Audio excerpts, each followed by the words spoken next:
పుల్లారావు గారు మీ వాయిస్ మీట్లో ఉంది, ఒకసారి అన్మ్యూట్ చేయండి. వినపడుతుందండి? వినిపిస్తుంది పుల్లారావు గారు. సో 3 నెలల పరిపాలన, కూటమి ప్రభుత్వం మలుపులు ఎన్నో, గెలుపులు కూడా అన్ని చెప్పుకోవాలి. సో ఆ ప్రభుత్వానికి సంబంధించి మీరు ఎన్ని మార్కులు ఇస్తారు? నాకు ప్రభుత్వం సంగతి తెలియదు కానీ బొలిశెట్టి శ్రీను గారికి 100 ఇస్తా. అవునా? ఓకే. ఎందుకంటే ఆయన ఎమ్మెల్యే కానప్పుడు కూడా పనిచేసేవాడు. సో ఇప్పుడు వచ్చి నేను తాడేపల్లిగూడెంలో 20 సంవత్సరాలు ఉన్నాను. అందరికి తెలిసిన విషయం, 20-25 సంవత్సరాలు ఉన్నా. నాకు బేస్గా ఆయన బాగా పనిచేస్తాడు, పదవి లేనప్పుడు పనిచేసాడు. ఆయన తప్పకుండా ఆ ఓపికతో పనిచేస్తాడు. ఆయన పెరిగాడు బాగా, ఎక్కడ స్టార్ట్ అయ్యాడు, ఎక్కడి వరకు వచ్చాడు. ఈ పదవి ఉండినా లేకపోయినా ఈ పదవి కూడా ఆయనకి నేను మాట్లాడితే కొద్దిగా తక్కువేమో కూడా అనిపిస్తుంది. ఇంకో మాట అనకపోతే అది మర్యాదగా ఉండదేమో, ఆయనకి ఇష్టం లేని వాళ్ళు వెళ్ళి మోస్తారేమో, అది కంట్రోల్లో పెట్టుకుంటున్నాను నా నాలుగు. నార్మల్ మీ ఒపీనియన్ చెప్పండి, మీ ఒపీనియన్ మీది. ఉండను మరి కేర్ఫుల్ గా పొగడాలి. ఎక్కువ పొగిడితే అది ఒక రకమైన విషయం అయిపోతాయి. అంటే సాధారణంగా ఈ కేబినెట్ లో ఆయన కూడా ఉంటారని అందరూ చాలా మంది ఎక్స్పెక్ట్ చేశారు కదా. జనసేన తక్కువ కేబినెట్ స్థానాలు తీసుకుంది కాబట్టి ఆయనకి అవకాశం రాలా. మొన్న మీ షో వచ్చినప్పుడు వైఎస్ఆర్సీపీ ఎమ్మెల్సీ ఉన్నప్పుడు చెప్తూ మర్చిపోయాను. చాలా రిగ్రెట్ అవ్వాను.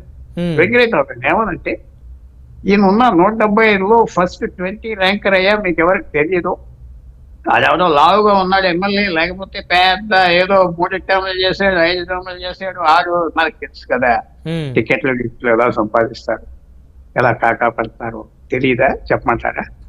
ఈయన ఒక ప్రత్యేకమైన కేటగిరీ. ఈయన మర్యాద ఇవ్వయా అని చెప్తాం, మర్చిపోయింది ఆ ఎమ్మెల్యే. తర్వాత రిగ్రెట్ చేశాడు. ఇక హార్డ్ వర్క్ చేశాడు 35 years. నేను చూసా.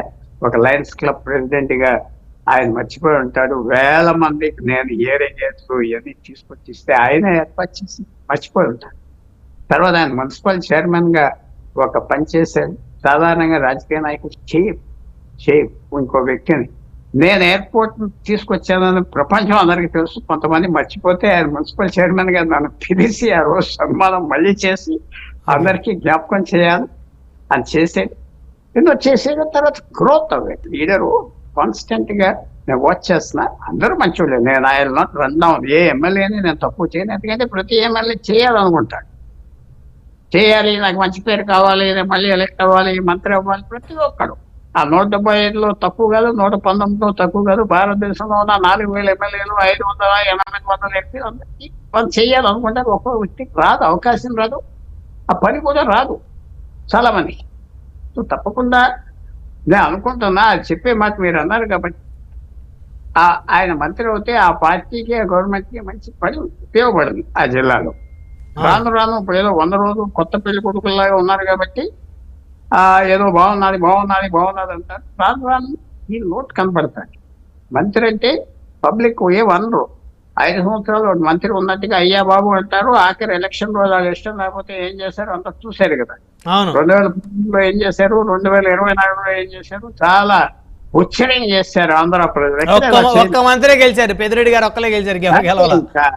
ఆ రోజు వరకు తల ఊపారు, బాబు అన్నారు, పంపించేస్తారు. తప్పకుండా అది ఆయన గురించి అని చెప్పాలి. సో అందువల్ల ఆయన చెప్పినవి అన్ని నిజమా అంటే నేను ఒప్పుకోను. ఆయన గ్రేట్ వర్కర్, ఒప్పుకుంటా.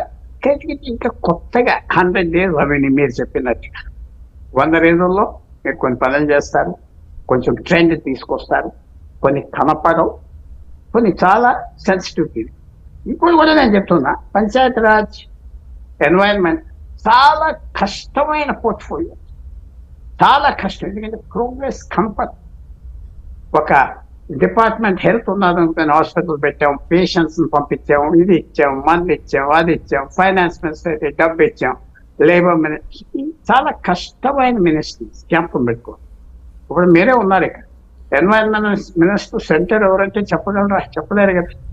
పంచాయతీరాజ్ మినిస్టర్ ఎవరు? ఇంత చెప్పారు మీరు, విశేషంగా 15 నిమిషాలు మాట్లాడి చెప్పండి, నేను వింటా. లేకపోతే బొలిశెట్టి గారిని చెప్పమని వింటా. చాలా కష్టమైన పోర్ట్ఫోలియో. పవన్ కళ్యాణ్ గారు ఆయన ఇమేజ్తో, ఆయన ఫేమ్తో ఆ మినిస్ట్రీ గురించి మాట్లాడుతున్నారు. లేకపోతే లాస్ట్ గత ప్రభుత్వాలు అసలు పంచాయతీ రాజు గురించి మాట్లాడిన వాళ్ళే లేరు. అది తప్పు.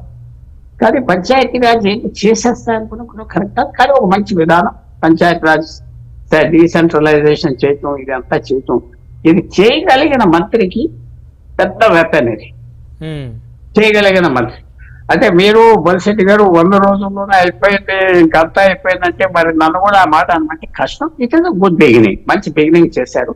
కానీ కష్టం అయిపోతుంది. ఎన్వైరన్మెంట్ కూడా చాలా కష్టం అయిపోతుంది. అది ఎంతో కేర్ఫుల్. ఎన్నో ఉన్నాయి దీంట్లో. ఆయన చేసేది చూసేది 10% నాకు కనపడి ఎన్నో ఉన్నాయి ఈ మినిస్ట్రీలో, ఈ 2 మినిస్ట్రీలో. ఎంతో రావచ్చు, ఎంతో చేయవచ్చు. కానీ ఏం చేయకుండా కూడా జరిగిపోతా ఉంటారు. ఏం చేయకుండా మంత్రులు వెళ్ళిపోతా ఉంటారు. చదువులు ఇది ఆయన ఒక ఛాలెంజింగ్ టాస్క్ పవన్ కళ్యాణ్ గారు తీసుకున్నారు. Environment ministry, Panchayat Raj ministry. ఆయన ఐడియాలు ఏదో ఉంటాయి తప్పకుండా. ఆయన థింకింగ్ మనిషి కాబట్టి, ఆలోచించే మనిషి కాబట్టి ఆయన ఐడియాలు ఏదో ఉండుంటాయి. ఇది ఊరికనే చేసి ఉండడు. అందువల్ల తప్పకుండా చూడాలి. గుడ్ బిగినింగ్, మంచి బిగినింగ్ చేశారు. మీరు చెప్పినవి అన్నీ ఒప్పుకుంటా. మంచి బిగినింగ్, తప్పులేదు. కానీ చాలా చేంజెస్ దీంట్లో, చాలా ఇంట్రికసీ ఉన్నాయి. మీరు ఒక రాకెట్ వెళ్ళేదా, రాకెట్ కనపడతారు. లోపల 70,000 పార్ట్స్ ఉంటాయి. 70,000 పార్ట్స్. సో ఇది టైం చెప్తాది.